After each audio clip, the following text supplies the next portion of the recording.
ശിവായ. ഹര ഹര ശിവശങ്കര. ജയ ജയ ശിവശങ്കര. ഓം മമ ഗുരു മഹാദേവ നമസ്തുതേ. മഹാദേവനിലും സ്വയംഭൂസ്ഥാനിലും വിശ്വാസമർപ്പിച്ചിരിക്കുന്ന സജ്ജനങ്ങളെ, നിങ്ങൾക്ക് ഏവർക്കും മഹാദേവന്റെ അനുഗ്രഹങ്ങൾ വലിയ രീതിയിൽ തന്നെ ഉണ്ടായിരിക്കട്ടെ. ഏറ്റവും നല്ല രീതിയിൽ ഭഗവാന്റെ അനുഗ്രഹങ്ങളും സംരക്ഷണവും ഉണ്ടായിരിക്കുന്നതിലേക്ക് വേണ്ടി പ്രാർത്ഥിക്കുന്നു. നമ്മൾ ചില കഥകൾ, മഹാശിവപുരാണത്തിലെ കഥകൾ നമ്മൾ പഠിച്ചു കൊണ്ടിരിക്കുകയാണ്. അതിൽ കൂടിയാണ് ഓരോ കഥകളും നമുക്ക് തരുന്ന തത്വം എന്താണെന്ന് എന്നതിനെ കുറിച്ചൊക്കെ മനസ്സിലാക്കുന്നതിന് വേണ്ടിയിട്ട്. ഇന്ന് നമ്മൾ മാനി എന്ന് പറയുന്ന ഒരു വ്യക്തിയുടെ കഥയാണ് പഠിക്കുവാൻ പോകുന്നത്. ഇവിടെ ഗുരു മുമ്പ് പറഞ്ഞിരിക്കുന്നത് പോലെ ഇന്ന് ചില വ്യത്യസ്ത മതത്തിൽപ്പെട്ട ആൾക്കാർ അവരുടെ മതപ്രഘോഷണങ്ങൾ തെരുവുകൾ തോറും നടത്തുന്നത് നമ്മൾ കണ്ടിട്ടുണ്ട്. അവർ അവരുടെ ആ ഒരു ദൈവീക വിശ്വാസത്തിൽ അത്രയേറെ അടിയുറച്ചു നിൽക്കുന്നത് കൊണ്ടും അവർ അവരുടെ ആ ഒരു ദൈവത്തിന്റെ നാമം പ്രഘോഷിച്ചുകൊണ്ട് നടക്കുന്നതായി നാം പലരും കാണും. യാത്ര ചെയ്യുന്ന പലരും, മിക്കവാറും കേരളത്തിലത് ഒരുപാടുണ്ട്. ഇവിടെ നോർത്തിലൊക്കെ കുറവാണ്, എന്നിരുന്നാലും ഇല്ല എന്നില്ല, എന്നാൽ കേരളത്തിലത് ഒത്തിരി കാണുവാൻ കഴിയും. അത്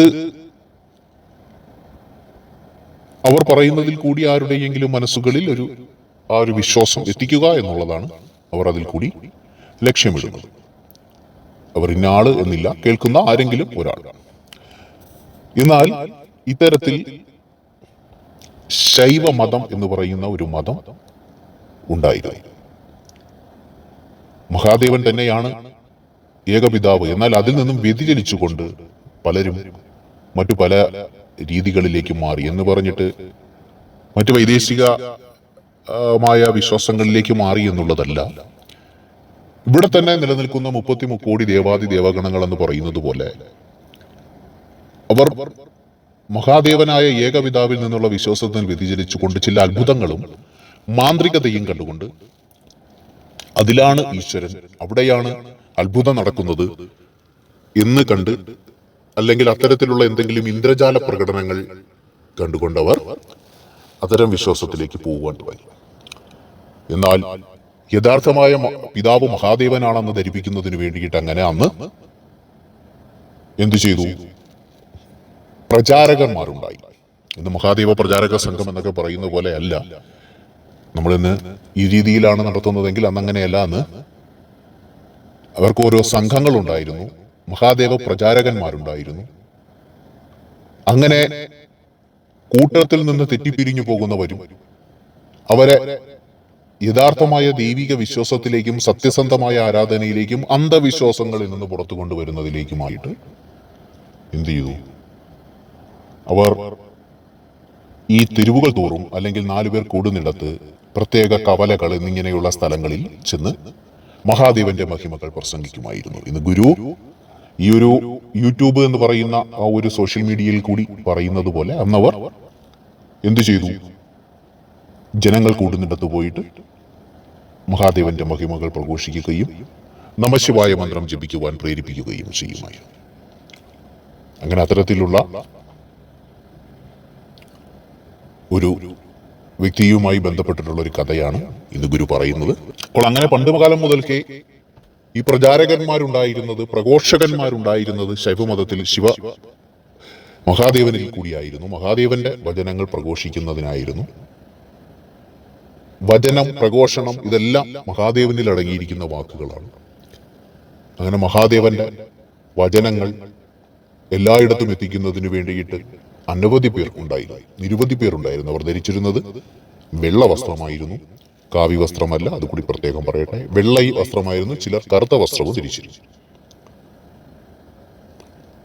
കറുത്ത വസ്ത്രം എന്ന് പറയുമ്പോൾ കറുത്ത മേലങ്കി പോലത്തെ ഒരു ഇതും അതുപോലത്തെ ഒരു ധോത്തിയും ഒക്കെ ധരിച്ചിരുന്നു. ചിലർ നല്ല വെളുത്ത വസ്ത്രം, ശുഭ്രവസ്ത്രധാരികളായിരുന്നു. ഏകദേശം അന്ന് ശൈവ പ്രഘോഷകരായി നിൽക്കുന്നവര് നമ്മുടെ 90% നോക്കിക്കഴിഞ്ഞാൽ അവർ വെള്ള വസ്ത്രധാരികളായിരുന്നു. അപ്പോൾ ഏകദേശം കാര്യങ്ങളൊക്കെ നിങ്ങൾക്ക് ഊഹിച്ചെടുക്കാവും കഴിയുന്നുണ്ടെന്ന് വിശ്വസിക്കുന്നു. അങ്ങനെ ഉള്ള ഒരു കഥ. അപ്പോൾ അന്ന് ഈ പ്രഘോഷണങ്ങളും പ്രഭാഷണങ്ങളും ഒക്കെ മഹാദേവന്റെ സവിധത്തിലേക്ക് ജനങ്ങളെ വിളിച്ചു കൂട്ടുന്നതിന് വേണ്ടിയിട്ട് ഉണ്ടായിരുന്നു. 2000-3000 വർഷത്തെ കാര്യമല്ല ഈ പറയുന്നത്, അതിന് എത്രയോ വർഷങ്ങൾക്ക് മുമ്പുള്ള കാര്യം. എന്നാൽ ഈ അടുത്ത കാലത്തായിട്ടുണ്ടായിരുന്ന അത്തരത്തിലുള്ളൊരു സംഭവമാണ് ഗുരു പറയുന്നത്. അടുത്ത കാലത്ത് എന്ന് പറയുമ്പോൾ തീരെ അടുത്തല്ല. അപ്പോൾ നമുക്ക് ഈ കഥയിലേക്ക് പോവാം. മാനി എന്നാണ് ആ ഒരു വ്യക്തിയുടെ പേര്. നമുക്ക് നോക്കാം. ദക്ഷിണ ഭാരതത്തിലേക്ക് നമുക്ക് പോകാം. ദക്ഷിണ ഭാരതത്തിലെ ചോള രാജ്യത്ത്, ചോള രാജ്യം എന്ന് പറയുന്നത് നമുക്കറിയാമല്ലോ, ചോള രാജവംശത്തിന്റെയൊക്കെ പരമ്പരകൾ കേരളത്തിലൊക്കെ ഉണ്ട്. അതൊക്കെ ചരിത്രപരമായി നോക്കുമ്പോൾ ബന്ധങ്ങളുണ്ട്. അപ്പോൾ നമുക്ക് ഈ കഥയിൽ കൂടി തന്നെ അങ്ങോട്ട് പോകാം. ദക്ഷിണ ഭാരതത്തിലെ ചോള രാജ്യത്ത് മണിമുടി ചോഴൻ എന്നൊരു രാജാവ് പഴയന്നൈ എന്ന സ്ഥലത്ത് തലസ്ഥാനമാക്കിക്കൊണ്ട്, അവിടെ അതിന്റെ തലസ്ഥാനമാക്കിക്കൊണ്ട്, ഈ ചോള രാജ്യത്തെ മുഴുവൻ തലസ്ഥാനമാക്കിക്കൊണ്ട് രാജ്യം ഭരിച്ചിരുന്നു. ഇദ്ദേഹം തികഞ്ഞ ശിവഭക്തനായി. രാജാവ് മുൻജന്മം ചെയ്ത സുഹൃതത്താൽ മാനി എന്ന പേരിൽ അദ്ദേഹത്തിനൊരു പുത്രി ജനിച്ചു. അതായത് രാജാവ് മുൻജന്മം ചെയ്ത സുഹൃതത്താലാണ്. അപ്പോൾ മനസ്സിലാക്കുക, നമ്മൾ ഈ ജന്മം ചെയ്യുന്ന സുഹൃതഫലമാണ് നമുക്ക് പിന്നീട് കിട്ടുന്നത്. അപ്പോൾ ഈ ജന്മം ഒന്നും കിട്ടുന്നില്ല എന്ന് പറയുന്നതാണെങ്കിൽ മുൻജന്മത്തിൽ ചെയ്ത എന്തൊക്കെയോ കെട്ടുകൾ അവിടെ കിടപ്പുണ്ട്. അങ്ങനെ മാനി എന്ന പേരിൽ അദ്ദേഹത്തിന് ഒരു പുത്രി ജനിച്ചു. മാനിയും അച്ഛനെ പോലെ തന്നെ ഒരു ശിവഭക്തയായിരുന്നു. മാനി വളർന്ന് അതിസുന്ദരിയായ ഒരു യുവതിയായി തീർന്നു. പിതാവ് അവൾക്ക് അനുയോജ്യനായ ഒരു രാജകുമാരനെ കണ്ടുപിടിക്കുവാനും തീരുമാനിച്ചു. അക്കാലത്ത് നടുമാരൻ എന്നൊരു രാജാവ് മധുരയെ തലസ്ഥാനമാക്കിക്കൊണ്ട് പാണ്ഡ്യരാജ്യം ഭരിച്ചിരുന്നു. മധുര അറിയാമല്ലോ. അക്കാലത്ത് നടുമാരൻ എന്നൊരു രാജാവ് മധുര മീനാക്ഷി, ആ സ്ഥലമാണ്, നമ്മുടെ UP-യിലെ മധുരയല്ല. അങ്ങനെ പാണ്ഡ്യരാജ്യം ഭരിച്ചിരുന്നു. അദ്ദേഹത്തിന് അല്പം കൂനുള്ളതിനാൽ കൂൻ പാണ്ഡ്യൻ എന്നാണ് അറിയപ്പെട്ടിരുന്നത്. കൂനുള്ളത് കാരണം അദ്ദേഹത്തിന് കൂൻ പാണ്ഡ്യൻ എന്നാണ് അറിയപ്പെട്ടിരുന്നത്. ഇപ്പൊ ഈ പറയുന്ന പേരുകളൊക്കെ അവിടുത്തെ രേഖകളിലുണ്ട്. തമിഴ്നാട്ടിലേക്ക് ചെന്ന് കഴിഞ്ഞാൽ ഈ മധുര ആ പ്രദേശത്തും ചോള രാജ്യത്തെ ചരിത്രങ്ങളൊക്കെ പരീക്ഷിച്ചു കഴിഞ്ഞാലും ഇപ്പോൾ ഈ ഗുരു പറയുന്ന പേരുകളൊക്കെ തെളിവായി തന്നെ നിലനിൽപ്പുണ്ട്. അല്ലാതെ മറ്റു പലരും പറയുന്ന പോലെ പേരില്ലാത്ത ആൾക്കാരൊന്നും അല്ല. എല്ലാവരും ജീവിച്ചിരുന്നവർ തന്നെയാണ്. പേരുണ്ടെങ്കിൽ ആളില്ല, ആളുണ്ടെങ്കിൽ പേരില്ല, അങ്ങനെയൊന്നുമല്ല. ഇതെല്ലാം തെളിവായി തന്നെ അവിടുത്തെ ചരിത്രത്തിലുണ്ട്. കൂൻപാണ്ഡ്യൻ എന്ന് പറയുന്ന ഒരു രാജാവ്. കൂൻപാണ്ഡ്യൻ പണ്ഡിതനും യുദ്ധത്തിൽ അതിസമർത്ഥനുമായിരുന്നു. ഇത് അറിഞ്ഞ് മണിമുടി ചോഴൻ തന്റെ മകളെ കൂൻപാണ്ഡ്യന് വിവാഹം കഴിച്ചു കൊടുക്കുവാൻ തീരുമാനിച്ചു. നല്ല ഒരു ശുഭമുഹൂർത്തത്തിൽ മറ്റു രാജാക്കന്മാരുടെ സാന്നിധ്യത്തിൽ മാനിയും കൂൻപാണ്ഡ്യനുമായുള്ള വിവാഹം വളരെ ആർഭാടപൂർവ്വം നടന്നു. അപ്പോൾ അദ്ദേഹത്തിന് അല്പം കൂനുള്ളതൊന്നുമല്ല അവിടെ പ്രശ്നം, ശരീരത്തിന്റെ ഒരു കുറവുകളൊന്നുമല്ല അവിടെ മണിമുടി ചോഴൻ എന്ന മാനിയുടെ പിതാവ് കണ്ടത്. അദ്ദേഹത്തിന്റെ അറിവാണ്. അങ്ങനെ അറിവും സാമർഥ്യവും കാര്യപ്രാപ്തിയും ഒക്കെയുള്ള ഒരാളായിട്ടാണ് കണ്ടത്. അത് അദ്ദേഹത്തിന്റെ ശരീരത്തിന്റെ ഒരു കുറവ് അദ്ദേഹത്തിന്റെ ആ ഒരു കഴിവിനെ ബാധിച്ചിരുന്നുമില്ല. ഇവിടെ ഓരോരുത്തർക്ക് ശരീരത്തിന് ചെറിയ കുറവ് വന്നു കഴിഞ്ഞാൽ ഭയങ്കര പ്രശ്നമാണ്. ഇവിടെ ഒരു അമ്മ ചോദിക്കുന്നു, മകളുടെ ഒരു കണ്ണിനെന്തോ പ്രശ്നമെന്ന് പറഞ്ഞിട്ട് സ്വയം പോയി. ഒന്നുമില്ല, ഒരു കണ്ണെന്തോ ചെറുതായിട്ട് ആ കുട്ടിക്ക് തന്നെ തോന്നുന്നു വൈകല്യം ഉണ്ടായി തോന്നുന്നു, എനിക്കതൊരു അപകർഷതാബോധം ഉണ്ടാക്കുന്നു എന്നൊക്കെ. ഇങ്ങനെ ഒരുപാട് പേരുണ്ട്. ഞാൻ മെലിഞ്ഞിരിക്കുന്നു, ഞാൻ കൊള്ളത്തില്ല, ഇങ്ങനെയൊക്കെ ചിന്തിക്കുന്നവരുണ്ട്. പക്ഷെ ഇങ്ങനെയൊക്കെ ഇരിക്കുന്ന ആൾക്കാരുടെ ഉള്ളിലെ കഴിവ് എത്രമാത്രമെന്നറിയാവൂ. അപാരമായ കഴിവുകൾ അവരുടെ ഉള്ളിൽ കിടപ്പുണ്ട്. ഈ കഴിവുകളേക്ക് അവർ ഉണർത്തിക്കൊണ്ടുവന്നു കഴിഞ്ഞാൽ അവർ ഈ ലോകം തന്നെ കീഴടക്കുന്ന രീതിയിലേക്ക് മാറ്റപ്പെടാം. പക്ഷെ അവർ അവരുടെ ശരീരത്തിൽ മാത്രം ശ്രദ്ധ കൊടുത്തുകൊണ്ട് എൻ്റെ കണ്ണിങ്ങനെയാണ്, എൻ്റെ മൂക്കിങ്ങനെയാണ്, എൻ്റെ കാതിങ്ങനെയാണ്, മറ്റുള്ളവരെ അപേക്ഷിച്ച് എനിക്ക് വളർച്ചയില്ല, അല്ലെങ്കിൽ എൻ്റെ ശരീരം ചെറുതാണ് അല്ലെങ്കിൽ വലുതാണ്, ഇങ്ങനെയൊക്കെ ചിന്തിച്ച് പ്രത്യേകിച്ച് പെൺകുട്ടികൾ ഈ സിനിമയൊക്കെ കണ്ട് ഈ പറയുന്ന പോലെയൊക്കെ അവരുടെ ജീവിതം മുരടിപ്പിക്കുകയാണ്. അവർ ശരീരത്തിൽ മാത്രം ശ്രദ്ധ നോക്കിക്കൊണ്ടവർ അതിൻ്റെ അഴകിനു വേണ്ടി മാത്രം നോക്കിക്കൊണ്ടിരിക്കെ അവർക്ക് ഒരുപാട് കഴിവുകളുണ്ട്. ആ കഴിവുകളൊക്കെ അവർ വിസ്മരിച്ചുകൊണ്ട് പോകുന്ന അനേകം കുട്ടികളുടെ അമ്മമാർ, മാതാക്കന്മാർ ഇവിടെ പറയുന്ന കരച്ചിലുകളും പരാതികളും ഒക്കെ ഗുരുവിനറിയാം. പ്രാർത്ഥിക്കുന്നുണ്ട്, അല്ലാതെ മറ്റെന്ത് ചെയ്യാനാണ്. അങ്ങനെ ആ വിവാഹം ആർഭാടപൂർവ്വം നടന്നു. വിവാഹം കഴിഞ്ഞ് മാനി ഭർത്താവിനോടൊന്നിച്ച് പാണ്ഡ്യരാജ്യത്തേക്ക് പോയി. അവിടെ എത്തിയ മാനിക്ക് കാണാൻ കഴിഞ്ഞത് പാണ്ഡ്യരാജ്യത്തെല്ലാം ജൈനമതം പ്രബലമായിക്കൊണ്ടിരിക്കുന്നു. അപ്പോൾ അറിയാമല്ലോ, നമ്മുടെ രാജ്യത്ത് ഉണ്ടായിരുന്ന മതമാണ് ഒന്ന് ഹിന്ദുമതം എന്ന് പറയുന്ന ഒരു മതമല്ല, അതൊരു സംസ്കാരമാണ്. അത് ഇവിടെ ആദ്യകാലം മുതലേ ഉണ്ടായ ഒരു സംസ്കാരമാണ്, നമ്മളെല്ലാം ജീവിച്ചു വന്ന ഒരു സാഹചര്യമാണ്. പിന്നീട് അത് നിയമപരമായിട്ട് ഹിന്ദു എന്ന് പറയുന്ന ഒരു മതമായി മാറിയതാണ്. അതൊരിക്കലും ഒരു മതമല്ല, അത് നമ്മുടെയൊക്കെ പൂർവികർ ജീവിച്ചു വന്നിരുന്ന ഒരു സംസ്കാരം തന്നെയാണ്. ഇന്നും ഇവിടെ ജീവിക്കുന്നവരെല്ലാം ഹിന്ദുക്കൾ തന്നെയാണ്, അതൊരു മതമല്ല. അതുകൊണ്ടാണ് ഗുരു അങ്ങനെ പറയുന്നത്. അപ്പോൾ ഹിന്ദു എന്ന് പറയുന്നത് ഒരു മതമായിട്ട് നമുക്ക് കാണുവാൻ കഴിയില്ല, അതൊരു സംസ്കാരമായി മാത്രമേ നമുക്ക് കാണുവാൻ കഴിയൂ. അതിന്റെ ചരിത്രരേഖകൾ അങ്ങനെയാണ് പറയുന്നത്. അപ്പോൾ അങ്ങനെ അവിടെ എത്തിയ മാനിക്ക് കഴിഞ്ഞത് പാണ്ഡ്യരാജ്യത്തെ എല്ലാം എന്ത് ചെയ്തു? ജൈനമതം പ്രബലമായിക്കൊണ്ടിരിക്കുന്നു. ഈ ജൈനമതം എന്ന് പറയുന്ന അത് ഇങ്ങനെ വ്യാപിച്ചു കൊണ്ടിരിക്കുന്ന ഒരു കാര്യമാണ് അവിടെ കാണുവാൻ കഴിഞ്ഞത്. ഒരു ഉത്തമ ശിവഭക്തയായ മാനിക്കത് ദുഃഖമുണ്ടായി. കാരണം അവിടെ ആരും ഭഗവാനെ അറിയുന്നില്ലല്ലോ, പിതാവിനെ അറിയുന്നില്ലല്ലോ. ഇതുപോലെ എത്രയോ മക്കൾ ഇവിടെ കഴിയുന്നുണ്ട്, അവിടെ ആരാധിച്ച് ഇവിടെ ആരാധിച്ച്. ഇടയ്ക്കൊരു സഹോദരി ചോദിക്കുന്നു, ഗണപതി ഭഗവാനെ ആരാധിച്ചാൽ കുഴപ്പമുണ്ടോ? ഗണപതി ഭഗവാൻ ശിവഭഗവാന്റെ മകൻ തന്നെയല്ലേ? അവരോടൊക്കെ ഒരു കാര്യമേ പറയാനുള്ളൂ, ഒറ്റ കാര്യം. മക്കളെല്ലാവരും, ഇത് കേൾക്കുന്ന പ്രഭാഷണങ്ങൾ കേൾക്കുന്ന എല്ലാവരും കൂടെ ആലോചിച്ചിട്ട് വാട്സാപ്പിൽ കൂടി ഗുരുവിനെ അറിയിച്ചു തരണം. മഹാദേവന് സ്വന്തമായിട്ട് മഹാദേവന്റെ മക്കൾ എത്ര പേരുണ്ട്? ഒരു സ്ത്രീയും പുരുഷനും, അല്ലെങ്കിൽ അമ്മയ്ക്കും അപ്പനുമായിട്ട്, അമ്മയാണല്ലോ അപ്പന്റെ ആ ഒരു വാമഭാഗം എന്ന് പറയുന്നത്, അവരിൽ രണ്ടുപേരും കൂടി ഒരു ദാമ്പത്യ ജീവിതത്തിൽ ജനിച്ച മക്കൾ എത്ര പേർ? ആർക്കെങ്കിലും അറിയാം? നമ്മളെല്ലാവരും ഇവർ മക്കളാണെന്ന് പറയും. എങ്ങനെയാണ് അവരുണ്ടായെന്ന ചരിത്രമൊക്കെയും ഗുരു പറഞ്ഞു തന്നിട്ടുണ്ട്. കാർത്തികേയന്റെ ചരിത്രം പറയാൻ പോകുന്നുണ്ട്. ഗണപതി ഭഗവാൻ എങ്ങനെ ഉണ്ടായതെന്നുള്ളത് പറഞ്ഞു തന്നിട്ടുണ്ട്. അമ്മ പാർവതി ദേവി മഞ്ഞളും ഇതെല്ലാം കൂടി കൂട്ടിക്കൊഴിച്ച് വെച്ച അതിൽ നിന്നും ഉണ്ടായ ഒരു രൂപം തനിക്ക് കാവലാക്കി നിർത്തിയത്. ഒരിക്കലും മഹാദേവന് സ്വന്തമെന്ന് പറയാൻ ഒരു മക്കളില്ല. പക്ഷേ മഹാദേവന് ഒരുപാട് മക്കളുണ്ട്. അതാരൊക്കെയാ? ഈ സർവ്വചരാചരങ്ങളും തന്നെയാണ് മഹാദേവന്റെ മക്കൾ. ഞാനും നീയും നിങ്ങളെല്ലാവരും തന്നെയാണ് മഹാദേവന്റെ മക്കൾ. അതുകൊണ്ട് മഹാദേവന് സ്വന്തമായി എന്ന് പറയുവാൻ, മഹാദേവന്റേതെന്ന് പറയുവാനായിട്ടൊരു മകനോ ഒരു മകളോ മഹാദേവനില്ല. ഇതെല്ലാം മഹാദേവൻ സൃഷ്ടിച്ചതാണ്. ജടയിൽ നിന്ന് ഭദ്രനെ സൃഷ്ടിച്ചതുപോലെ ഇല്ലേ? തിരുജട എടുത്തടിച്ചാണ് ഭദ്രനുണ്ടായത്, ഭദ്രകാളിയുണ്ടായി. അതുപോലെ മഹാദേവൻ എല്ലാം തന്റെ ശരീരത്തിന്റെ ഓരോ ഭാഗങ്ങളിൽ നിന്ന്, അല്ലെങ്കിൽ അങ്ങനെയാണ് ഉണ്ടാക്കിയിട്ടുള്ളത്. കണ്ണുനീർ ജ്വാലയിൽ നിന്ന് അന്ധകാസുരനുണ്ടായി, കണ്ണുനീർ തുള്ളിയിൽ നിന്ന്. തന്റെ തൃക്കണ്ണിൽ നിന്ന് ഉണ്ടായ ആ ഒരു അഗ്നി സമുദ്രത്തിൽ പതിച്ചത് മൂലം അന്ന് ജലന്ധരനുണ്ടായി. ജലന്ധരന്റെ കഥയൊക്കെ നമ്മൾ പറയുന്നുണ്ട്. അല്ലാതെ ഈ ഭഗവാനെ കുറിച്ച് മോശമായ കാര്യങ്ങളെ കുറിച്ചൊക്കെ മുൻപൊരു പ്രഭാഷണത്തിൽ പറഞ്ഞു, ആരൊക്കെയോ എന്തൊക്കെയോ പറഞ്ഞിരിക്കുന്നത് നോക്കൂ. അമ്മയ്ക്കും അപ്പനും കൂടി ഒരു പുത്രനോ പുത്രിയോ ഉണ്ടായിട്ടുണ്ടോ? അമ്മയ്ക്ക് ആവശ്യമുള്ളപ്പോൾ ആ ഒരു അംശത്തിൽ നിന്നുണ്ടാക്കി, അപ്പനും അതുപോലെ തന്നെ തൻ്റെതായ അംശത്തിൽ നിന്നും ഉണ്ടാക്കി. ഒരു സ്ത്രീ പുരുഷ ബന്ധം അവിടെ ഉണ്ടായിട്ടില്ല. ഇത് അങ്ങനെയുണ്ടെങ്കിൽ നിങ്ങൾ പറഞ്ഞു തരൂ, അങ്ങനെയുണ്ടെങ്കിൽ നിങ്ങൾ എഴുതൂ. അതുകൊണ്ട് ഗണപതി ഭഗവാനെ പൂജിക്കാമോ? ഭഗവാന്റെ മകനല്ലേ. മുരുകൻ കാർത്തികേയനെ പൂജിച്ചൂടെ? കാർത്തികേയനും ഭഗവാന്റെ മകനല്ലേ. അവരൊക്കെ മകനുമല്ല.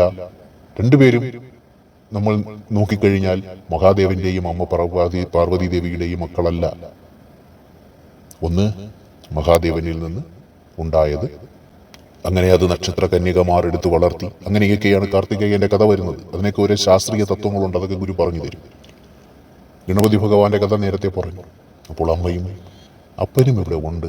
സൃഷ്ടികളെ നടത്തുന്നത് എന്തിനാണ് പറയൂ?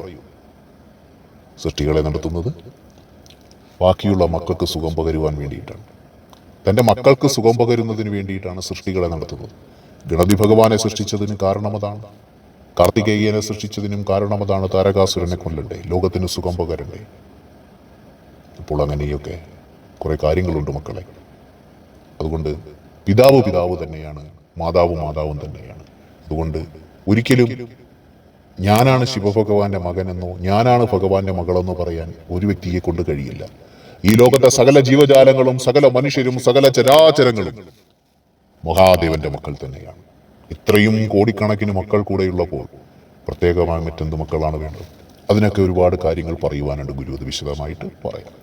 അപ്പോൾ ഇവിടെ അതുകൊണ്ടാണ് ഇവിടെ മാനിക്ക് ദുഃഖമുണ്ടായത്. അങ്ങനെ മാനി എന്ത് ചെയ്തു? നാടെങ്ങും ജൈന സന്യാസിമാർ സഞ്ചരിക്കുന്നതും തന്റെ ഭർത്താവ് അവരെ ആദരിക്കുന്നതും അവർ കണ്ടു. കൂൻ പാണ്ഡ്യൻ ഒരു ജൈനമത വിശ്വാസിയാണെന്നറിഞ്ഞ് അവൾ ദുഃഖിച്ചു. എന്നാൽ ഒരു കാര്യത്തിൽ അവൾക്ക് സന്തോഷം തോന്നി. പാണ്ഡ്യരാജ്യത്ത് ഒരു മന്ത്രി ഉണ്ടായിരുന്നു. അദ്ദേഹത്തിന്റെ പേര് കുലച്ചിറയാർ എന്നായിരുന്നു. ഇതെല്ലാം തമിഴുമായിട്ട് ബന്ധപ്പെട്ടുള്ള പേരാണ്. ഈ കുലച്ചിറയാർ ശിവഭക്തനായിരുന്നു. മാനി മന്ത്രിയോട് തന്റെ ഇംഗിതം അറിയിച്ചു. മാനി എന്ത് ചെയ്തു? തന്റെ ഈ കാര്യം അറിയിച്ചു. നടുമാരനെ എങ്ങനെയെങ്കിലും, നടുമാരനെ എന്ന് പറയുന്നത് ആരാണ്? കൂൻ പാണ്ഡ്യൻ. നടുവാരനെ എങ്ങനെയെങ്കിലും ഒരു ശിവഭക്തനാക്കുക. അതിനുവേണ്ടി രാജ്ഞിയും മന്ത്രിയും ശ്രമിച്ചു. തങ്ങളുടെ നിശ്ചയം ഒരിക്കലും രാജാവ് അറിയരുതെന്നും അവർ കരുതി. അങ്ങനെയിരിക്കെ തിരുജ്ഞാന സംബന്ധർ എന്ന ശിവഭക്തൻ, അങ്ങനെ ഒരാൾ അവിടെ എത്തി. അദ്ദേഹത്തിന്റെ പേരാണ് തിരുജ്ഞാന സംബന്ധർ. എല്ലാ അറിവുകളുമുള്ള ആളിനെ, അതുകൊണ്ടാണ് തിരുജ്ഞാന സംബന്ധർ എന്ന് പറയുന്നത്. തിരുജ്ഞാന സംബന്ധർ എന്ന ശിവഭക്തൻ ശിവതത്വം പ്രചരിപ്പിക്കുന്നതിനായി നാടെങ്ങും ചുറ്റി സഞ്ചരിക്കുകയായിരുന്നു. അദ്ദേഹം ശൈവഭക്തിയെ പറ്റി പലയിടത്തും പ്രസംഗങ്ങൾ നടത്തി വരികയായിരുന്നു. ഒരിക്കൽ തിരുജ്ഞാന സംബന്ധർ തന്റെ പ്രസംഗത്തിന് ശേഷം തിരുമുറക്കാട് എന്ന സ്ഥലത്ത് വിശ്രമിക്കുകയായിരുന്നു. ഇപ്പോൾ ഗുരു നേരത്തെ പറഞ്ഞതുപോലെയായിരുന്നില്ലേ, അദ്ദേഹം ശിവതത്വം പ്രചരിപ്പിക്കുന്നതിന് വേണ്ടിയിട്ട് നാടെങ്ങും ചുറ്റി സഞ്ചരിച്ചുകൊണ്ടാണ്. അന്ന് ഇതുപോലെയൊന്നും പ്രഭാഷണങ്ങൾ നടത്തി എല്ലാവരെയും കേൾപ്പിക്കാനുള്ള സംവിധാനങ്ങളൊന്നുമില്ല. സഞ്ചരിക്കേണ്ടടുത്ത് സഞ്ചരിക്കണം. ഗുരുവിന്റെ ഗുരുവും ആ ഗുരുവിന്റെ ഗുരുവുമൊക്കെയും ഇങ്ങനെ ഒരുപാട് സഞ്ചരിച്ചിട്ടുണ്ട്. ഗുരുവും കുറേയൊക്കെ സഞ്ചരിച്ചിട്ടുണ്ട്. പക്ഷെ ഇന്നിപ്പോ നമ്മൾ പറയുന്നതൊക്കെയും സഞ്ചരിച്ച് എത്തേണ്ടവരുടെ അടുത്ത് എത്തേണ്ട രീതിയിൽ കാലം മാറിയിരിക്കുന്നു. അപ്പോൾ അന്ന് ഈ പറയുന്ന തിരുജ്ഞാന സംബന്ധർക്ക് ഇത് കാൽനടയായി പോയും ഒക്കെയും ഇത് ഈ ശിവതത്വം പ്രചരിപ്പിക്കുന്നതിനായി നടക്കേണ്ട ഒരു സാഹചര്യമുണ്ടായിരുന്നു. അങ്ങനെ അദ്ദേഹം പ്രസംഗങ്ങളൊക്കെ നടത്തി. അതിനുശേഷം തിരുജ്ഞാന സംബന്ധർ തന്റെ പ്രസംഗത്തിന് ശേഷം ഇവിടെ ആ തിരുമുറക്കാട് എന്ന സ്ഥലത്ത് വിശ്രമിക്കുന്നു. ഈ വിവരമറിഞ്ഞ് രാജ്ഞി മന്ത്രിയുടെ സഹായത്താൽ തിരുജ്ഞാന സംബന്ധരെ ക്ഷണിക്കാൻ ദൂതരെ അയച്ചു. പാണ്ഡ്യരാജ്യത്തിൽ ജൈനമതം പ്രബലമായിരിക്കുന്ന കാര്യം തിരുജ്ഞാന സംബന്ധരും മനസ്സിലാക്കിയിരുന്നു. ജൈനമതത്താൽ കുറഞ്ഞുപോയ ശിവമഹിമ വളർത്തിയെടുക്കണമെന്ന നിശ്ചയത്തോടെ ആ ശൈവഭക്തൻ പാണ്ഡ്യരാജ്യത്തെത്തി. തിരുജ്ഞാന സംബന്ധർ മധുരയ്ക്കു സമീപമെത്തിയപ്പോൾ തന്നെ ജൈനർക്ക് ചില ദുശകുനങ്ങൾ കണ്ടു തുടങ്ങി. തലസ്ഥാന നഗരിയിലെത്തിയ ശിവഭക്തനെ സ്വീകരിക്കാൻ മാനി മന്ത്രിയോട് പരിവാരങ്ങളോടും മധുരയിലെത്തി. അപ്പോൾ മാനി എന്തു ചെയ്തു? മന്ത്രിയോടും പരിവാരങ്ങളോടും കൂടി മധുരയിലെത്തി അദ്ദേഹത്തെ ഭക്തിപൂർവ്വം സ്വീകരിച്ചു. മാനിയെ കണ്ട് യോഗീശ്വരൻ സന്തുഷ്ടനായി പ്രകാരം പറഞ്ഞു: ഹേ നാരീരത്നമേ, നീ മംഗമാർക്കെല്ലാം റാണിയായതിനാൽ മംഗറാണി എന്നറിയപ്പെടും. ഇനി നിങ്ങൾ പരിശോധിച്ചാൽ മനസ്സിലാക്കാം. മംഗറാണി എന്ന പേരിൽ മധുരയില് അങ്ങനെ ഒരു റാണി ഉണ്ടായിരുന്നു. ഇപ്പോൾ തെളിവുകൾ ഇങ്ങനെയുണ്ട് എല്ലാ കാര്യങ്ങൾക്കും. അപ്പോൾ ആ നാരീരത്നത്തെ എന്ത് ചെയ്തു? മംഗറാണി എന്ന പേരിൽ അറിയപ്പെടുമെന്ന് പറഞ്ഞൊരു അനുഗ്രഹം നൽകി. ആ സന്യാസിയുടെ അനുഗ്രഹത്താൽ സന്തുഷ്ടയായ രാജ്ഞി ആ യോഗിയെയും അദ്ദേഹത്തിന്റെ കൂടെ എത്തിയ സന്യാസിമാരെയും കൊട്ടാരത്തിൽ ആനയിച്ച് വേണ്ട വിധം സൽക്കരിച്ചിരുത്തി. തിരുജ്ഞാന സംബന്ധർ ശിവതത്വം പ്രചരിപ്പിക്കുന്നതിനായി കൊട്ടാരത്തിലെത്തിയിരിക്കുന്ന വിവരമറിഞ്ഞ ജൈന സന്യാസിമാർ കൂൻ പാണ്ഡ്യനെ കണ്ട് വിവരം ധരിപ്പിച്ചു. അവർ ഇപ്രകാരം ഉപദേശിക്കുകയും ചെയ്തു: മഹാരാജൻ, തിരുജ്ഞാന സംബന്ധർ എന്ന ഒരു യോഗി പാണ്ഡ്യരാജ്യത്തിൽ കടന്നു ജനങ്ങളുടെ ഇടയിൽ ശിവതത്വം പ്രസംഗിച്ചു വരുന്നു. ഇത് അനുവദിച്ചുകൂടാ.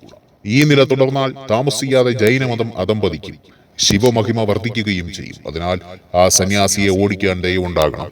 ഇതുപോലെയാണ് ഗുരുവിനെതിരെയും മറ്റും പല കപട ജ്യോതിഷികളൊക്കെയും ഇറങ്ങി തിരിച്ചിരിക്കുന്നത്. അവർക്ക് ഭഗവാന്റെ മഹിമയൊന്നും വേണ്ട, അവരുടെ മഹിമ മതി. അവർ മഹിമപ്പെടണം, അവർ ആകണം.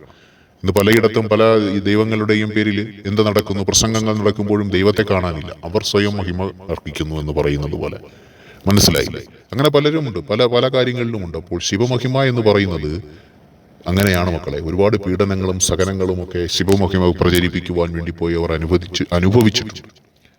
ഭഗവാൻ എത്തിയിട്ടുണ്ട്, ഭഗവാന്റെ രക്ഷാകരങ്ങൾ അവർക്ക് വന്നിട്ടുണ്ട്. ഇങ്ങനെയുള്ള പല കാര്യങ്ങളും ഉണ്ടായിട്ടുണ്ട്. പക്ഷെ പീഡനങ്ങൾ ഉണ്ടായിട്ടുണ്ട്. അപ്പോൾ ജൈനന്മാർ പറഞ്ഞ കാര്യം ഇതാണ്. അതുകൊണ്ട് എല്ലാവരും ഭഗവാൻ ശിവനെ വീണ്ടും തിരിച്ചറിയാൻ തുടങ്ങും, തിരിച്ചറിവുണ്ടാകും. അപ്പോൾ തിരിച്ചറിവില്ലാത്തൊരു ജനതയെയാണ് മറ്റു ഉള്ളവരെല്ലാം ആഗ്രഹിക്കുന്നത്. തിരിച്ചറിവുണ്ടാകാൻ പാടില്ല. ഈശ്വരൻ ആരാണെന്നും സാക്ഷാത് ശിവഭഗവാൻ ആരാണെന്നുമുള്ള ബോധവും മനസ്സിലുണ്ടായെങ്കിൽ എന്ത് സംഭവിക്കും? അന്ധവിശ്വാസങ്ങൾക്ക് പുറകെ പോകില്ല, മന്ത്രവാദങ്ങൾക്ക് പുറകെ പോകില്ല, ചരടെഴുത്തിനും ഏലസു ജപത്തിനും പുറകെ പോകില്ല. ഹോമങ്ങൾക്കും എന്ത് പറയുന്ന പൂജകൾക്കും മാതൃദോഷം പിതൃദോഷം എന്ന് പറഞ്ഞിട്ട് കാഞ്ഞിര കുറ്റിയിൽ കയർ ചുറ്റുവാനും മുട്ട തല്ലി പൊട്ടിക്കുവാനും വാഴപ്പിണ്ടി കീറി മുറിക്കുവാനും ഒന്നും കൂടപത്രങ്ങൾക്കോ ആ വിചാരങ്ങൾക്കോ പോകില്ല. എല്ലാവരുടെയും സൃഷ്ടാവ് മഹാദേവനാണെന്നുള്ള തിരിച്ചറിവുണ്ടാകുമ്പോൾ നാം ഒരാൾക്കെതിരെ എന്ത് ചെയ്താലും അത് മഹാദേവനെയും ബാധിക്കുമെന്നും നാം ഒരാളെ ഉപദ്രവിക്കുകയോ ഒരാൾക്ക് ദ്രോഹം ചെയ്യുവാനോ ചിന്തിക്കുമ്പോൾ അത് മഹാദേവനെയും ബാധിക്കുമെന്നും, കാരണം അയാളുടെയും പിതാവാണ് മഹാദേവനും എന്നുള്ളൊരു ബോധ്യം മനസ്സിലുണ്ടായാൽ എല്ലാവരും നന്മയോടുകൂടി ചിന്തിച്ച് ഈ ലോകത്ത് വസിച്ച് ഇവിടം സ്വർഗമായി തീരും. അതുണ്ടാകാതിരിക്കാൻ വേണ്ടിയിട്ടാണ് മറ്റുള്ള ജനത ഇവിടെ നിൽക്കുന്നത്. അത് കലിയുഗത്തിന്റെ ആവശ്യവുമാണ്. കലിയുഗത്തിൽ അങ്ങനെ ഉണ്ടാകാം. എന്നാൽ അതിനകത്ത് ഇത് തിരിച്ചറിഞ്ഞുകൊണ്ട് നമ്മൾ മഹാദേവനെ തിരിച്ചറിഞ്ഞുകൊണ്ട് നമ്മളൊന്നും മിണ്ടാതെ നമ്മുടെ കാര്യം നോക്കി അപ്പാ എന്ന് വിളിച്ചുകൊണ്ട് മുന്നോട്ട് പോയാൽ അവിടെ നമുക്കൊരു സുരക്ഷാ വലയവും ഉണ്ട്. അപ്പോൾ ആ സന്യാസിയെ ഓടിക്കാൻ ദയവുണ്ടാകണമെന്ന് പറഞ്ഞ ജൈനരുടെ വാക്ക് കേട്ട് രാജാവ് ചോദിച്ചു, ആ യോഗിയെ എന്ത് ചെയ്യണമെന്നാണ് നിങ്ങൾ പറയുന്നത്? തിരുജ്ഞാന സംബന്ധർ തങ്ങിയിരിക്കുന്ന സ്ഥലത്തെ മന്ത്രത്താൽ അഗ്നിക്കിരയാക്കണം. മന്ത്രം ജപിച്ചിട്ട് അഗ്നി തെളിയിക്കണമെന്നാണ് അവർ പറയുന്നത്. അപ്പോൾ ബാക്കിയുള്ളവരെല്ലാം തന്നെ ഓടിപ്പോയിക്കോളൂ. ജൈനർ നിർദ്ദേശിച്ചു. അങ്ങനെ ചെയ്യാമെന്ന് രാജാവ് സമ്മതിച്ചു. പക്ഷെ അദ്ദേഹത്തിന്റെ മനസ്സിൽ വല്ലാത്ത ദുഃഖമുണ്ടായി. ഇതറിഞ്ഞ രാജ്ഞി രാജാവിനെ സമാധാനിപ്പിച്ചു. രാജാവിന്റെ സമ്മതത്തോടെ ജൈനർ തിരുജ്ഞാന സംബന്ധരെ ഓടിക്കാൻ തീരുമാനിച്ചുകൊണ്ട് ആ സന്യാസി വസിച്ചിരുന്ന സ്ഥലത്തെത്തി മന്ത്രം പ്രയോഗിച്ചു. അപ്പൊ അവരുടേതായ ചില മന്ത്രങ്ങളൊക്കെ ഉണ്ട്. നിർഭാഗ്യമെന്ന് പറയട്ടെ, എന്താ അവിടെ സംഭവിച്ചത്? അവരുടെ മന്ത്രം ഫലിച്ചില്ല. ഭഗവാന്റെ മുന്നിലാണോ ഭഗവാന്റെ മുന്നിലാണോ ഈ ഒരു മന്ത്രവാദ ചരടുകൾ പൊട്ടിക്കുന്നവനാണ് ഭഗവാൻ. മന്ത്രചരടുകളെ ഭസ്മീകരിക്കുന്നവനാണ് ഭഗവാൻ. മന്ത്രവാദവും ആഭിചാരത്തെയും വെറുക്കുന്നവനാണ് ഭഗവാൻ. തന്റെ ഇഷ്ടഭക്തൻ മരിച്ചു കഴിഞ്ഞാൽ അവനെ ദഹിപ്പിക്കുന്ന അവന്റെ ഭസ്മത്തെ പോലും എടുത്ത് മാറിലണിയുന്ന സ്നേഹസമ്പന്നനായ ഭഗവാൻ. മനസ്സിലായോ? അത്രയൊക്കെയുള്ള സ്നേഹത്തോടെ നമ്മുടെ പൊന്നു പിതാവായിരിക്കുന്ന ആ ഭഗവാൻ, ആ ഭഗവാന്റെ മുന്നിൽ എന്ത് കുതന്ത്രം, എന്ത് കൂടോത്രം, എന്ത് മന്ത്രം ഫലിക്കാനാ? ഭഗവാനെ അഭയം പ്രാപിച്ചിരിക്കുന്നവന്റെ മുന്നിൽ. അപ്പോൾ അത് ഫലിച്ചില്ല. അതിനാൽ അവർ മണ്ഡപത്തിൽ തീ വെച്ചു. എന്ത് ചെയ്തു? മന്ത്രം ഫലിക്കാത്തത് കാരണം ഇവരെല്ലാം കൂടി പന്തം കൊളുത്തി ആ മണ്ഡപത്തില് തീ കത്തിക്കുവാൻ തുടങ്ങി. ഇതെല്ലാം രാജാവിന്റെ ആജ്ഞപ്രകാരമായിരിക്കുമെന്ന് തിരുജ്ഞാന സംബന്ധർ കരുതി. അതിനാൽ തിരുജ്ഞാന സംബന്ധർ കൂൻപാണ്ടിനെ ശപിച്ചു. ശാപഫലമായി അഗ്നി കൂൻപാണ്ടിനെ ബാധിച്ചു. കാരണം ഇതെല്ലാം ആ രാജാവ് അറിഞ്ഞുകൊണ്ടും ഇവരെ കൊണ്ട് ചെയ്യിപ്പിച്ചതാണെന്ന് കരുതിയിട്ട് ശപിക്കുകയും അവിടെ നിന്ന് അഗ്നി പോയി കൂൻപാണ്ടനെ ബാധിക്കുകയും ചെയ്തു. അടുത്ത ദിവസം എങ്ങനെയാ അഗ്നി ബാധിക്കുന്നത്? ശരീരത്തിൽ തീപിടിച്ചു എന്നുള്ളതല്ല, ഉഷ്ണപ്പുണ്ണെന്നൊരു രോഗം അദ്ദേഹത്തിനുണ്ടായി. നമ്മുടെയൊക്കെ ഈ ചൂട് സമയത്തുണ്ടാകുന്ന ഒരു കുരുവാണ്, അത് പൊട്ടി പുണ്ണായി മാറും. അടുത്ത ദിവസം രാവിലെ ഉറക്കമെഴുന്നേറ്റ രാജ്ഞി കണ്ടത് കൂൻപാണ്ഡ്യൻ ഉഷ്ണപ്പുണ്ണെന്ന രോഗബാധയാൽ അവശനായി കിടക്കുന്ന കാഴ്ചയാണ്. കൊട്ടാരത്തിലുണ്ടായിരുന്നവരെല്ലാം പാണ്ഡ്യനെ ആക്രമിച്ച ജ്വാല കണ്ടു നിൽക്കാൻ ശക്തിയില്ലാതെ ഓടിയൊളിച്ചു. രാജാവിന്റെ ദുരിതമറിഞ്ഞ കൊട്ടാര വൈദ്യന്മാർ അപ്പോൾ തന്നെ ഓടിയെത്തി. അവർ എത്ര തന്നെ ശ്രമിച്ചിട്ടും രാജാവിന്റെ രോഗം മാറ്റാൻ കഴിഞ്ഞില്ല. രാജാവ് നിമിഷം പ്രതി ഏതാണ്ട് മരണത്തിന്റെ വക്കെത്തി കഴിഞ്ഞിരുന്നു. ഇതറിഞ്ഞ ജൈന സന്യാസികൾ മന്ത്രം കൊണ്ടും ഔഷധം കൊണ്ടും അദ്ദേഹത്തിന്റെ രോഗം ശമിപ്പിക്കാൻ ഒരു വിഫല ശ്രമം നടത്തി. ഫലമൊന്നുമില്ല, നടക്കുമായിരിക്കുമെന്ന് കരുതി. പക്ഷെ അതെല്ലാം നിഷ്ഫലമായി പോയതേയുള്ളൂ. ഒരിക്കൽ കൂൻപാണ്ഡ്യൻ ഇങ്ങനെ പുലമ്പി, എന്നെ ഈ മഹാരോഗം ബാധിച്ചതിനു കാരണം ഞാൻ തിരുജ്ഞാന സംബന്ധരോട് ചെയ്ത ക്രൂരതയാണ്. അതിനാൽ അദ്ദേഹത്തിനല്ലാതെ മറ്റാർക്കും എന്നെ രക്ഷിക്കാനാവില്ല. രാജാവിന്റെ വേദനയോടെയുള്ള പിച്ചും പേയും പറച്ചിൽ മാനി കേൾക്കാനിടയായി. അപ്പോഴേക്കും മാനിക്കും കാര്യം മനസ്സിലായി. അവൾ ഉടൻ തന്നെ തിരുജ്ഞാന സംബന്ധരെ കൊട്ടാരത്തിലേക്ക് ക്ഷണിച്ചു. മാത്രമല്ല രാജാവിനെ കൊണ്ടവൾ ഒരു വിളംബരവും ചെയ്യിച്ചു.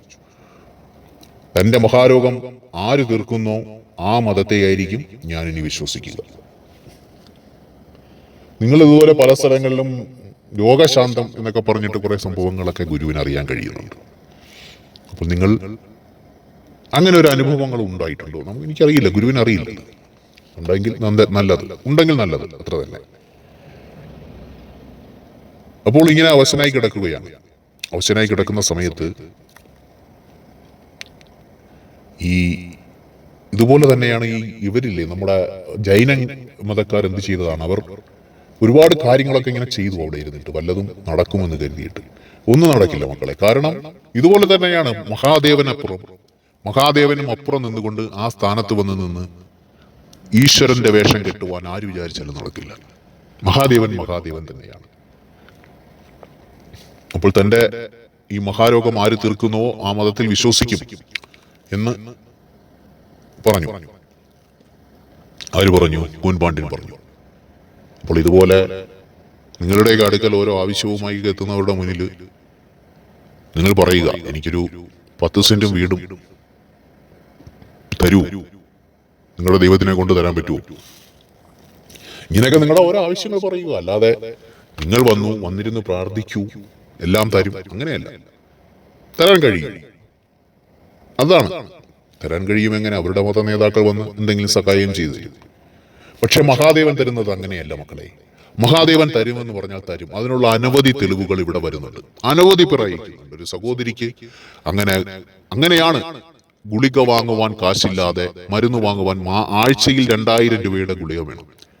അങ്ങനെ കാശില്ലാതെ, അങ്ങനെ ബന്ധപ്പെട്ടും ബുദ്ധിമുട്ടിച്ചും ഒക്കെയും അങ്ങനെയൊക്കെ നിൽക്കുന്ന സമയത്ത് മഹാദേവനോട് ഇടപെട്ടത് എങ്ങനെയെന്നറിയാമോ? ഒരു ദിവസം ആ മെഡിക്കൽ സ്റ്റോറുകാരന്റെ അടുത്ത് ഒരു അപരിചിതനായ മനുഷ്യൻ വന്ന് പറയുന്നു, ഞാൻ അവരുടെ ഭർത്താവിന്റെ കൂട്ടുകാരനാണ്, പക്ഷെ ഞാൻ ഇവിടെ സഹായിക്കുന്ന കാര്യം അവരറിയരുത്. വലത് കൈ കൊടുക്കുന്നത് ഇടത് കൈയോ അങ്ങനെ തിരിച്ചോ അറിയരുതെന്നല്ലേ പ്രമാണം. അതുകൊണ്ട് അറിയണ്ട. ഈ സഹായം, അവർ വാങ്ങുന്ന ഗുളികയുടെ ബില്ല് എത്രയാന്ന് വെച്ചാൽ എന്നെ കാണിച്ചാൽ മതി, ആ മരുന്നിന്റെ പണം ഞാൻ തന്നുകൊള്ളാം. അങ്ങനെ അടുത്ത ദിവസം അവരുടെ ഭർത്താവ് ഇവിടെ ചെന്നപ്പോൾ ആ മരുന്നിന് കാശ് മേടിച്ചില്ല, ഇങ്ങനെ ഒരാൾ തന്നുകൊള്ളാന്ന് പറഞ്ഞു. അപ്പോൾ അങ്ങനെ ലോൺ അടയ്ക്കാൻ സമയമായപ്പോൾ അവരുടെ ഒരു കൂട്ടുകാരി വിളിച്ചു പറയുന്നു, നിനക്ക് ഈ മാസത്തെ ലോൺ അടയ്ക്കാനുള്ള പണം ഞാൻ അയച്ചു തരാം. ഭഗവാൻ ഒന്നും അങ്ങനെ മേളിൽ നിന്ന് ചാക്കിൽ കെട്ടി ഇറക്കി തരില്ല, അമർത്തി കുലുക്കിയൊന്നും തരുമെന്ന് ഞങ്ങൾ പറയുന്നില്ല. പക്ഷെ ഭഗവാൻ തരും. എങ്ങനെയാ? ഭഗവാന്റെ മക്കളിൽ നിന്ന് തന്നെ ഭഗവാൻ കൊണ്ടുതരും. ഇവിടെ സഹോദരി വിളിച്ചിട്ട് അതിന്റെ സാക്ഷ്യം പോലെ ഒന്ന് പറയുകയുണ്ടായി. അങ്ങനെ ഒരുപാട് ബുദ്ധിമുട്ടുകളിൽ നിൽക്കുന്ന ആ ഒരു സഹോദരിക്ക് അവർ തന്നെ അത്ഭുതപ്പെട്ടു പോയെന്നാണ് പറയുന്നത്. കാരണം തന്റെ പേര് പോലും വെളിപ്പെടുത്താത്ത ഒരാൾ വന്ന് അവർക്കുള്ള മരുന്നുകൾ ആ മെഡിക്കൽ സ്റ്റോറിൽ നിന്ന് ഇനി എന്നും എപ്പോഴും അതിന്റെ പണം അയാൾ കൊടുക്കാമെന്ന് വാക്ക് പറഞ്ഞ് വാങ്ങിക്കൊടുക്കുന്നു. ഇതൊക്കെയല്ലേ മക്കളെ ദൈവത്തിന്റെ പ്രവൃത്തി എന്ന് പറയുന്നത്? ഇതൊക്കെയല്ലേ മക്കളെ? ഇതാണ് ഭഗവാൻ പറയുന്നത് വിശേഷ ബുദ്ധി എന്ന് പറയുന്നത്. ഒരാളുടെ മനസ്സിൽ വിശേഷ ബുദ്ധിയായി പ്രവർത്തിക്കുമെന്ന് പറയുന്നത്. നിങ്ങൾ വേണമെങ്കിൽ വിശ്വസിക്കുക, നിങ്ങൾക്ക് വിശ്വസിക്കാൻ ബുദ്ധിമുട്ടുണ്ടെങ്കിൽ വിശ്വസിക്കേണ്ട. നിങ്ങൾ നിങ്ങളുടേതായ രീതിയിൽ ജീവിക്കുക. വിശ്വാസമുള്ളവർ അനേകം പേരുണ്ട്, വിശ്വസിക്കുന്നവർ വിശ്വസിക്കട്ടെ. അപ്പോൾ അങ്ങനെ ആ മതത്തിൽ വിശ്വസിക്കുമെന്ന് പറഞ്ഞ രാജാവ്, അങ്ങനെ തിരുജ്ഞാന സംബന്ധർ ഉടനെ തന്നെ അവിടെ വന്നെത്തി. അദ്ദേഹം മധുരാപുരിയുടെ പ്രാരംഭത്തിൽ കാലുകുത്തിയതും കൂൻപാണ്ഡ്യന്റെ രോഗത്തിന് അല്പം ശാന്തി ലഭിച്ചതും ഒപ്പമായിരുന്നു.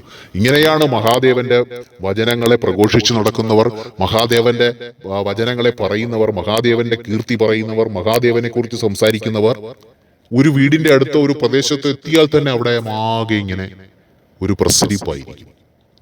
ചിലർ ഭവനത്തിൽ ചെന്ന് കയറിയാൽ തന്നെ മഹാദേവ പ്രചാരക സംഘത്തിൽ അവർ തന്നെ പറയുന്നുണ്ട്, അവർക്ക് തന്നെ അനുഭവങ്ങൾ ഉണ്ടായിട്ടുണ്ട്. അവർ എന്തെങ്കിലുമൊക്കെ ചിലപ്പോൾ അവരുടെ നാട്ടിലൊരു ഇതോ എന്തെങ്കിലും കാര്യങ്ങളൊക്കെ ഉള്ളപ്പോൾ പ്രത്യേകമായിട്ട് അവരൊരു ഭവനത്തിൽ ചെല്ലുമ്പോൾ തന്നെ അവിടെ എന്തെങ്കിലുമൊക്കെ ചില ഏനാകൂടങ്ങളോ പ്രശ്നങ്ങളോ ഉണ്ടെങ്കിൽ അതൊക്കെ എപ്പോഴും മാറ്റപ്പെടുന്നതായി കാണുന്നുണ്ട്. കാരണം അത് അങ്ങനെയാണ്, അവരിൽ നിൽക്കുന്ന ഊർജം അതാണ്, അവർ ചെയ്യുന്ന പ്രവൃത്തികൾ അങ്ങനെയാണ്. അപ്പോൾ പിന്നെ അങ്ങനെയല്ലേ സംഭവിക്കൂ. അപ്പോൾ അതുപോലെ തിരുജ്ഞാന സംബന്ധർ അവിടെ എത്തിയതോടുകൂടി ഇദ്ദേഹത്തിന്റെ രോഗത്തിന്റെ പകുതി മാറി എന്നുള്ളതാ പറയുന്നത്. ഉടൻ തന്നെ കൂൻപാണ്ഡ്യൻ മാനിയോട് തന്റെ സമീപം ഒരു സ്വർണ്ണപീഠം കൊണ്ടിടാൻ കൽപ്പിച്ചു. മാനി അപ്രകാരം ചെയ്തു. രാജമന്ദിരത്തിലെത്തിയ തിരുജ്ഞാന സംബന്ധരെ രാജാവ് സ്വർണ്ണപീഠം നൽകി സ്വീകരിച്ചു. വിളംബരം കേട്ട് അവിടെ എത്തിയ ജൈനർ തിരുജ്ഞാന സംബന്ധരെ കണ്ട് കലിയിളകി.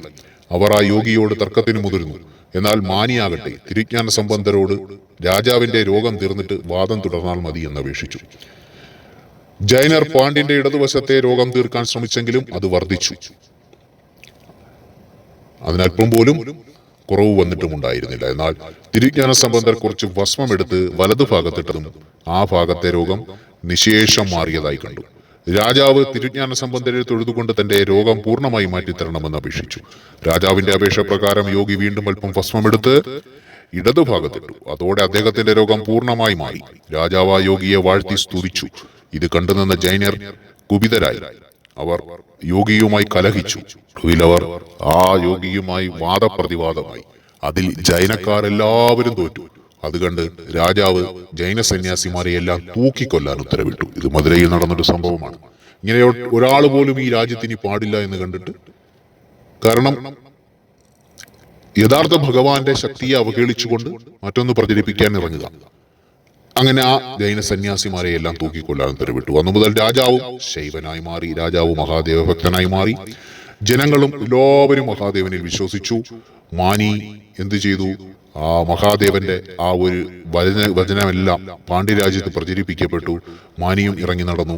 മഹാദേവനാണ്, മഹാദേവനാണ്, പിതാവാണ്, പിതാവാണ്, മഹാദേവനാണ്, രക്ഷകനാണ്, എൻ്റെ രക്ഷകൻ മഹാദേവനാണ്, നിങ്ങളുടെ രക്ഷകൻ മഹാദേവനാണ് എന്നൊക്കെ ഇങ്ങനെ പറഞ്ഞ് മഹാദേവന്റെ വചനങ്ങളെല്ലാം പറയുന്നതിന് വേണ്ടി മാനിയും ഇറങ്ങി പുറപ്പെട്ടു. മധുരവാസികളെല്ലാവരും ഭഗവാനെ സ്തുതിച്ചു. ഒപ്പം മംഗമാർക്ക് റാണിയായി തീർന്ന മാനിയെയും അവർ സ്തുതിച്ചു. കാരണം ഇത്രയേറെ അവർ ഒരു അന്ധതയിൽ കിടന്നിരുന്ന ജനത്തെ അവർ ഉണർത്തിച്ചു. മാനി വന്നതോടു കൂടിയിട്ട് രാജാവ് വരെ അന്ധനായിരുന്നു, അന്ധമായ വിശ്വാസത്തിലായിരുന്നു. ആ മതം അങ്ങനെയാണ്, ജൈനമതം ഇങ്ങനെയാണ്, അതങ്ങനെയാണെന്നൊക്കെ പറഞ്ഞും അത്ഭുതങ്ങൾ പറഞ്ഞും ഒക്കെയും മനസ്സിനെ ആകെ കുഴപ്പത്തിലാക്കി വെച്ചിരുന്നു. മാനി വന്നു, തിരിജ്ഞാന സമ്പന്നരും വന്നു.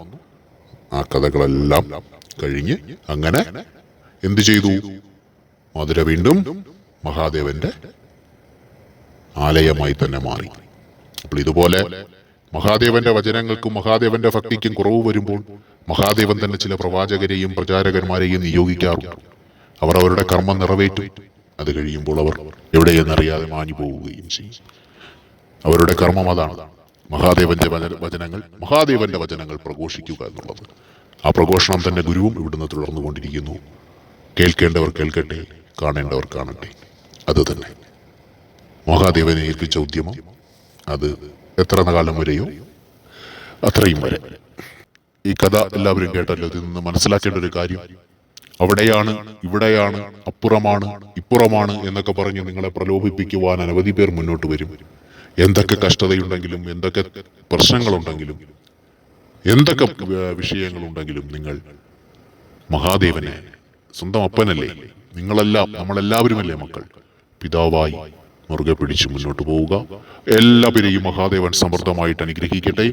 ഓം ഹരഹര ശിവശങ്കര, ജയ ജയ ശിവശങ്കര. ഓം കൈലാസവാസ, ഓം സർപ്പധാരി, ഓം ഭസ്മഭൂഷണ, ഓം ഗംഗാധര, ഓം ജടാധര, ഓം ത്രിനേത്ര, ഓം ത്രിശൂലനാഥ, ഓം ഉമാമഹേശ്വര നമോ നമഃ. ഭഗവാനേ, അഘോരമൂർത്തി ഭഗവാനേ.